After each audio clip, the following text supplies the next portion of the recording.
Hi, I'm Hendrike. Hi, I'm Nienke. Hi, I'm Julia. Hi, I'm Kelly, and welcome back to the podcast. This week is called The Downfall of Valtteri Bottas. Okay, I love this. Okay, getting started, we'll just give you some background information about Valtteri Bottas, what he's done so far, what he's achieved, so you can put the current happenings into place. So, Valtteri won the 2011 GP3 championship with Lotus ART. I think that was his first big moment. Yeah. Winning a champion, always big. Yeah. The year afterwards, in 2012, he was a test driver for Williams. Beside that, he didn't race anywhere else, as far as we know. And then in 2013, he came into F1 full time with Williams. And he stayed with Williams until 2016. 16, yeah. So in 2017, Valtteri took over from Nico Rosberg at Mercedes. And in his first year with Mercedes, he ended third in the championship, which was a pretty good place to start your career at Mercedes. Exactly. He's obviously been with Mercedes ever since. So we'll just go through the standings of the last couple of years. In 2018, he ended fifth. In 2019, he ended second. In 2020, he ended second. And currently, he's fourth in the standings for the Drivers' Championship. So in F1, Valtteri has 9 wins, 17 poles, and 57 podiums. So getting into the interesting stuff of this, like we all know, his seat at Mercedes is at risk for obvious reasons. He definitely didn't fulfill all the expectations basically everyone had on him on being a Mercedes driver, because compared to Nico Rosberg, he never really challenged Lewis. No one really, like, I probably think no one else really sees a like contender in Valtteri for the championship, not as Nico was, because Nico and Lewis had this fight going on that ended up in them crashing in Barcelona, for example, in 2016. Yes. And things like this never really happened with Bottas. And I think one of the reasons is that he's just nowhere near the level where Lewis is. No, No. he's not. No, he just seems like a sitting duck at times, really. He's just a seat filler, honestly. He's just filling the seat and that's it. He's not pushing Lewis to his limit. No. He's not giving the team what they want or expect. Yeah, the fact that like Max with a worse car, well, at least last year, he still beat Valtteri by quite a lot. So Yeah, I don't think he's even getting everything out of the car that we know. No. And then they're like this radio message, just like Valtteri, it's James.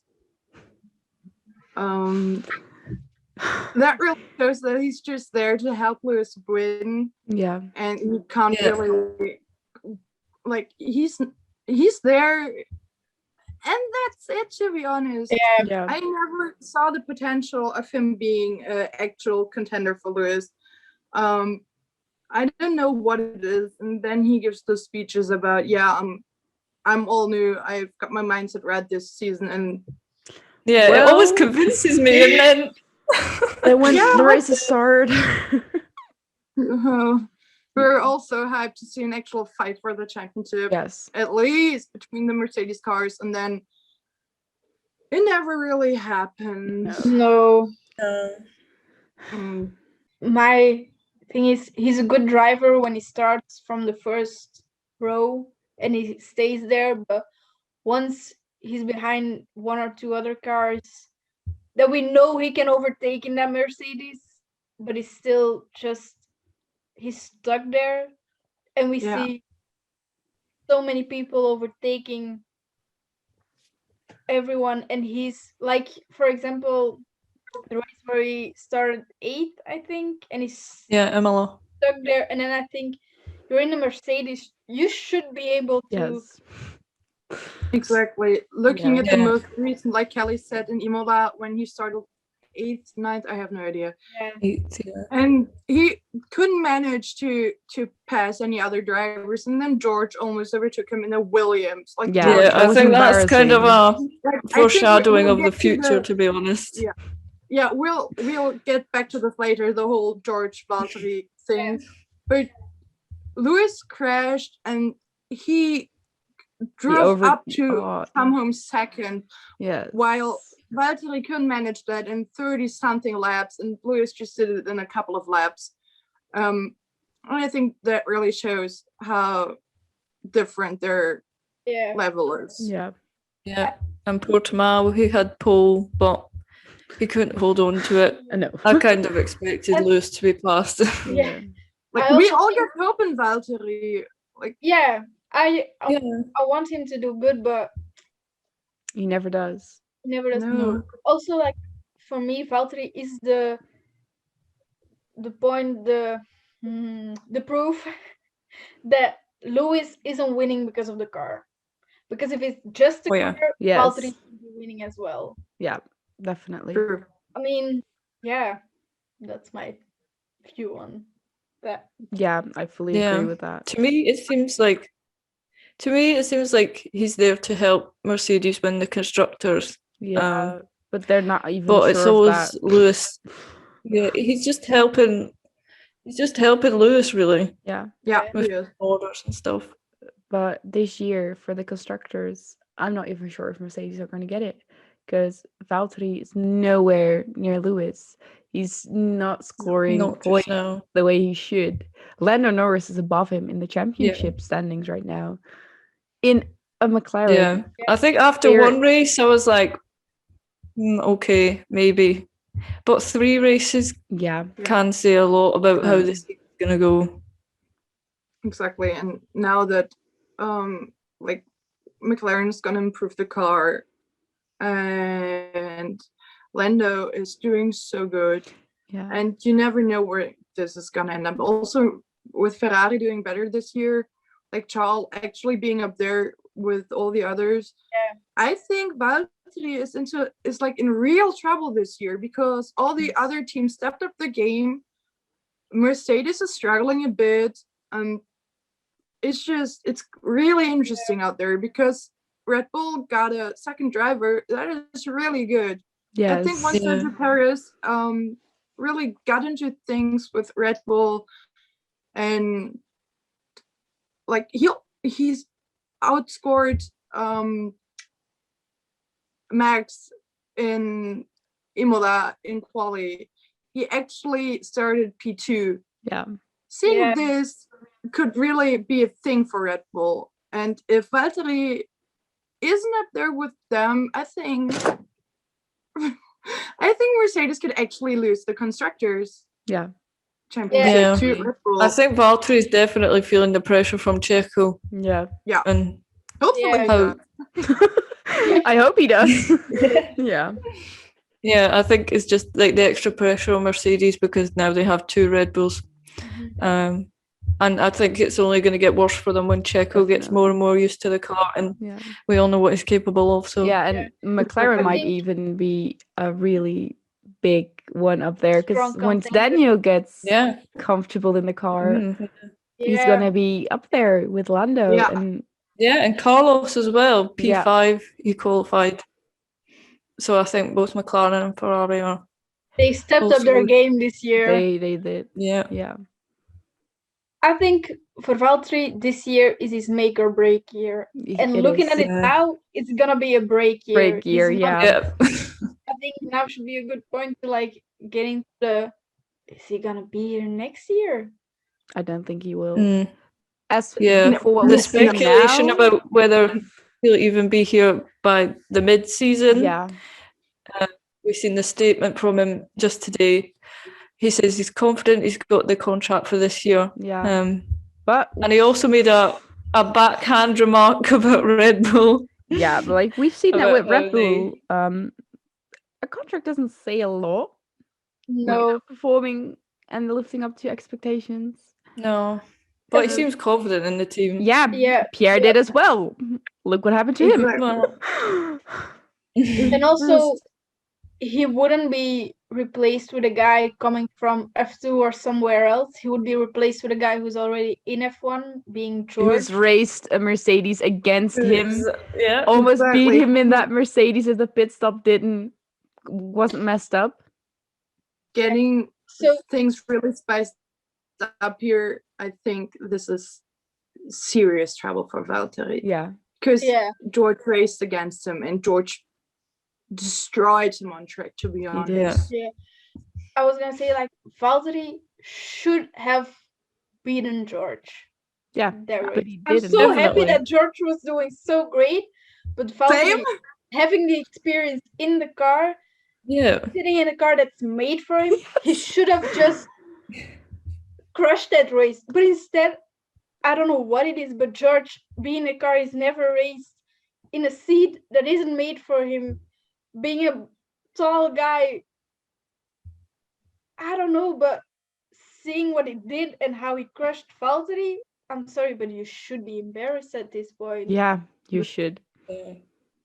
So do we think that Valtteri is going to be here all year? No. Or do you think if he doesn't improve, and if this weekend and the race in Monaco won't show what he can do with the Mercedes, I don't think he will be here much longer.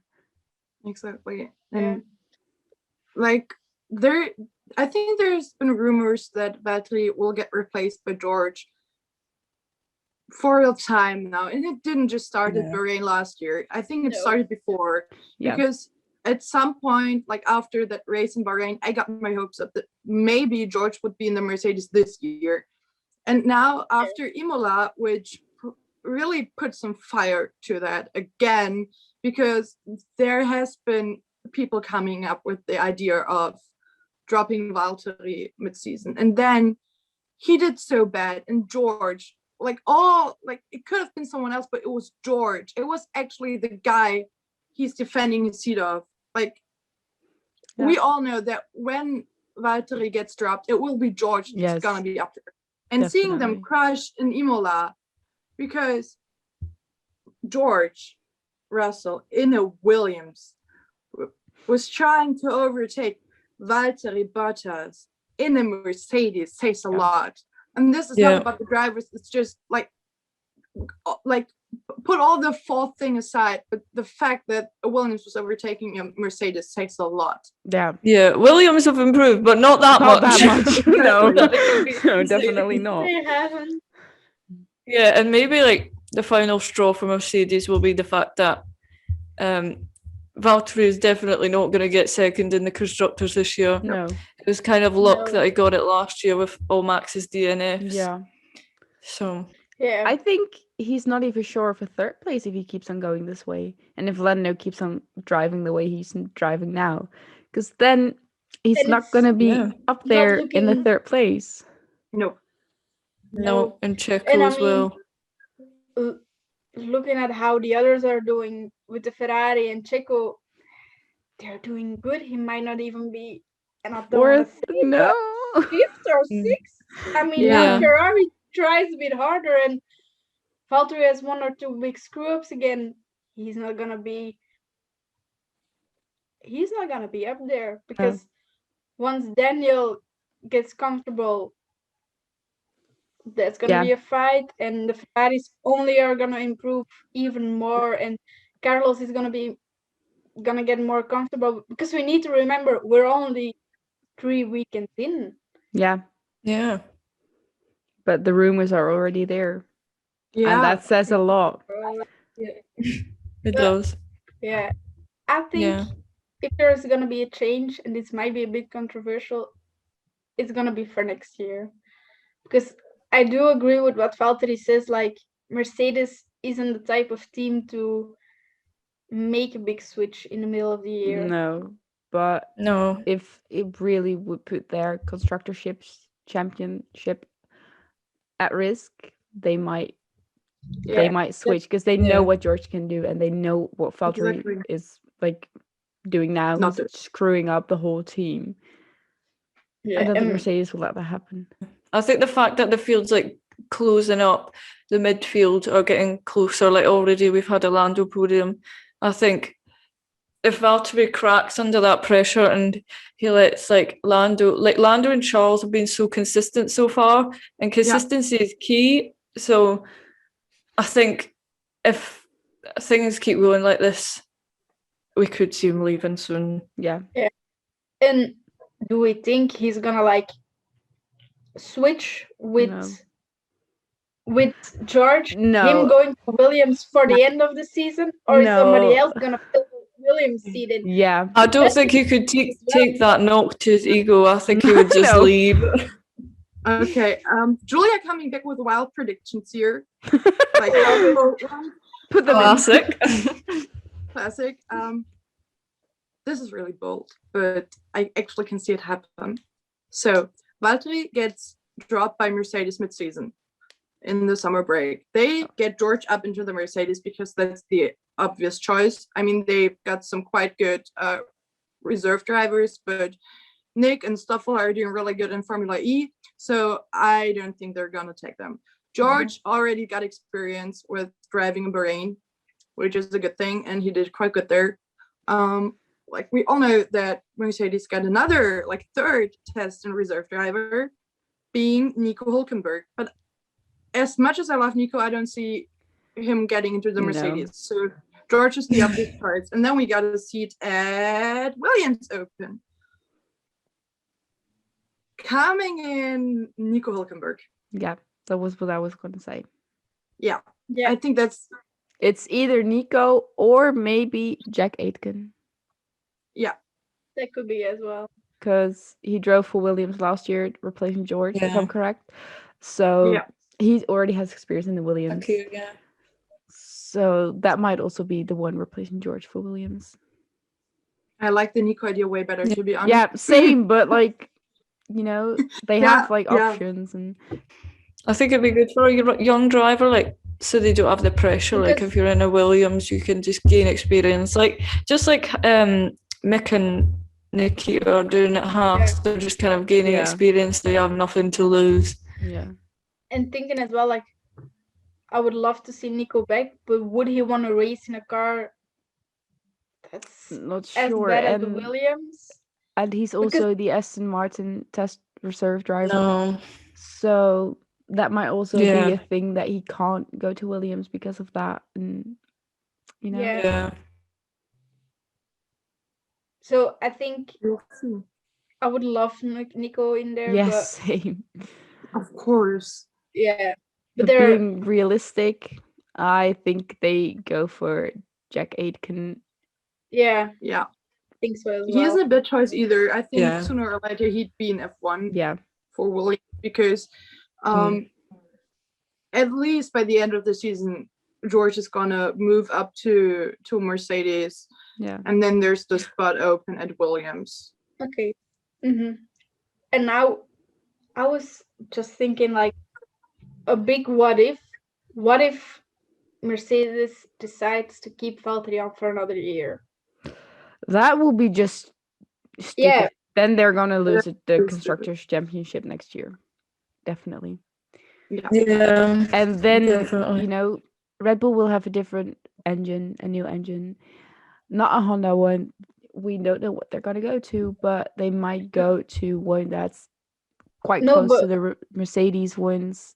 Then maybe even Lewis's position is at risk, because if Valtteri is not pushing for second every weekend, then Yeah. Then it's gonna be 2 against 1. Yeah. Yeah. It's a lot of exciting things. Yeah. Yeah. Coming out. Yeah, we can't predict an F1, but we like to anyway. Yeah. We love a few bold predictions. So difficult to predict things in Formula One, but we still do it. We still do it. I guess we've not factored in money or connections. No, we just predict. We're just on facts here. Yeah. Fact. Yeah. Just like consistency is key. Yeah. Yep, I already mentioned that, so that's two. Exactly. I'm putting in some George quotes to prove our point here. Yeah. About the Red Bull engine, as far as I heard or understand, which I don't always do, just to point out already. I think they bought all the information from Honda from last year and this year's engine, and they're gonna build their own. So we know we're gonna have a pretty good engine. Pretty decent engine. Yeah, they've got their own facility, and I think the news today is that they've hired people from Mercedes. So another twist. So yeah, this is getting really spicy out there and building more pressure on Mercedes, which could result in them dropping Valtteri even earlier. At the end of the season. Yeah. I'm very happy that F1 is getting exciting again. Like there's more fights. We're finally getting what, in my opinion, we were looking for in the past. Yeah, definitely. Yeah, definitely, for sure. I love those. So yeah, as a Max fan, we're loving this. Yeah, we are. As a Dutch, as a Lando fan, we're loving this as well. Seeing everything. Oh yeah. Yeah, as a Ferrari and Charles and Sepp fan, I just love this. I honestly, as a Ferrari, I finally feel proud again to be a Ferrari fan. Same. Like I had to flirt with McLaren because I lost faith in Ferrari, and they screwed Sepp so bad. But I'm coming back to my roots and loving Ferrari again. Like I always loved them, but coming back there is a good thing. And I just love to see how excited this season is and how excited it's going to be in the next couple of races. As someone who's loved Formula One for all her life, I just love to see that the sport is getting exciting again. Same. Besides my favorite team or favorite drivers, I just want to see a great championship, and I think everyone agrees with me. Like we're happy when our favorite driver, our favorite team does well, but in the end, we just want to see a good season with a lot of fights. Not just in the midfield, but also for the win and the championship. Yeah, definitely. And I think we're actually getting this year. Yes. Thank you for watching this episode of Girls on the Grid. What are your predictions about this Valtteri thing? Please let us know in the comments down below. We have a new TikTok series coming up called Girls Know the Grid, where we will be explaining all the basics and not so basics about Formula One. So if there's anything you want to know, please let us know as well. Make sure you follow our social medias. It's linked in the description box. See you next time.